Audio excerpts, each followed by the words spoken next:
going to be in knee on belly on Ian. We're going to do a series of attacks from here, starting with the collar choke. We'll look at basic collar choke, a couple variations, and then responses from Ian. So my initial grips are going to be the same. I'm going to start thumb in behind the collar. I want this to be reasonably deep, and my other hand's going to be on his hip. Okay? I want this to be reasonably deep. I want to be able to pull him up, but I also want to be able to bend his head to the side by straightening my arm. If I'm too shallow on this, I don't get that same effect. So I want to make sure that I'm nice and deep. Additionally, it's going to help for the chokes in a moment. So from here, our first choke is going to be a loop choke. My hand that's on his hip, I'm going to insert next to my other hand, fingers in grip. Okay, I want to get this nice and tight.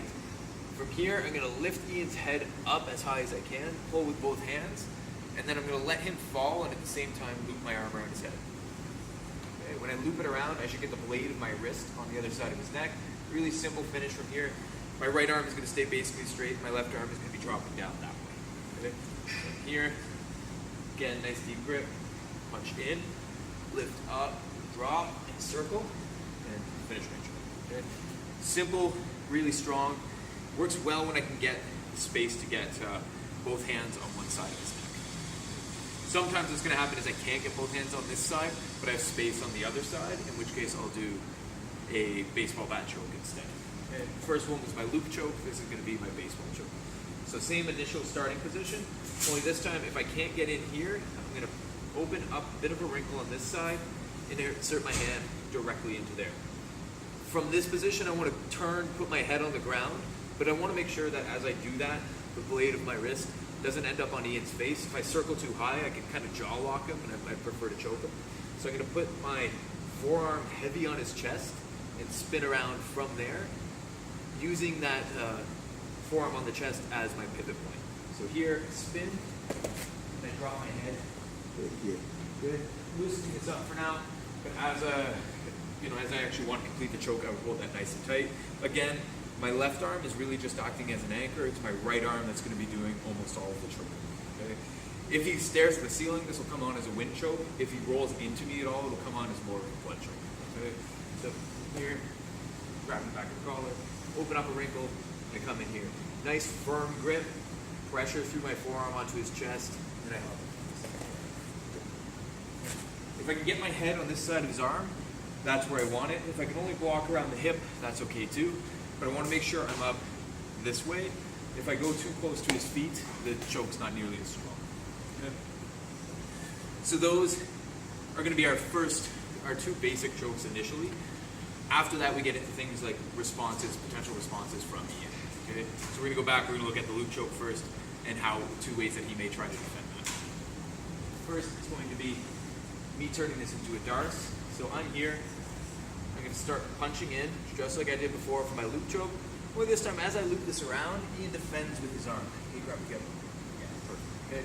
If he starts trying to push this, he won't let me get my arm where I want it to. I'm going to grab it, pull it, get his arm nice and tight across. My other hand is still on his collar. From here, I need to clamp down on his shoulder with my shoulder, put some pressure down. I want to stack my shoulders on top and add my wrist. Okay.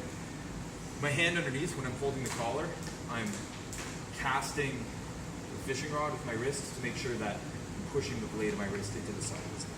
Okay. Common things people get wrong on this, either once they're in here, they pull this arm across, they lay on top of it. I don't want to lay on top of it with my chest. I get my shoulder as high as I can, and I stack my other shoulder over top. From here, it's just a small wrist motion to finish. Okay? Should have all the pressure I can right on the top. Okay? Darce choke, we can do this with the skirt as well if you pass the skirt. It's really, really strong with the skirt, but you can definitely do it with just the back of the collar as well. Same basic premise, this time on the other side. If I'm in here, starting here, I come in, I want my loop choke, and Ian starts defending with this arm. He starts gripping here, blocking. Okay? From this stage, I'm going to grab this arm, pull it up if I can. I just need a little bit of separation here to insert my foot into his armpit. I'll lean, throw this over his head, and sit to my arm bar. Okay? Anything that gets me inside his elbow is sufficient. Don't worry about how you're gripping the arm too much. Anything that separates his elbow from his rib enough that I can fit my ankle in there is going to be fine. Okay? I can do this with either arm. So as I'm coming in here, if he defends, can you block this grip here? If he's defending by blocking this, that's fine too. I'll push it up, shin goes in, sit, and fall, okay? You notice I'm keeping my arm inside for now. I want to keep this in here until I get into the position I like. Just in the off chance, if Ian pushes my foot off right now, this allows me to collar drag to the back because I still hold the collar. If I let that go, a lot of times I won't be able to do that. Here, at the back, coming in, he starts defending. I'll open this up a little bit, slide my shin in nice and high, step over, sit. I don't want to hold the collar for so long that I armbar myself. If he's not defending, I'll let go, finish the armbar. If he is defending and I still have this, again, I'll hold and come and take the back. Okay? All right.